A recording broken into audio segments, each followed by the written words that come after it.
চলে আসো, তোমার খাবারের সময় হয়ে গেছে। খাবারের কথা শুনলেই খালি হা করে বসে থাকো না।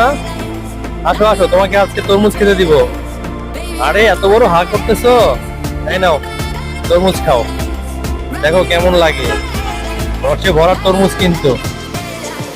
এই তো এই তো যাওয়ানো আরম্ভ করেছে, তরমুজ খাচ্ছে জলস্থিতি, দেখতে পাচ্ছেন আপনারা।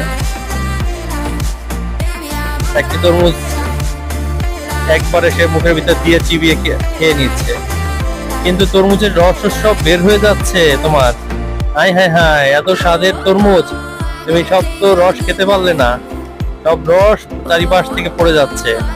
আর করো তো দেখি। এই তো দেখতে পাচ্ছেন আপনারা, তরমুজটিকে চাবিয়ে কি করেছে। যদি ভিডিওটি ভালো লেগে থাকে অবশ্যই লাইক, শেয়ার এবং সাবস্ক্রাইব করে পাশেই থাকবেন। আর আপনাদেরকে অনুরোধ ছিল, তো ওর জন্য একটি সুন্দর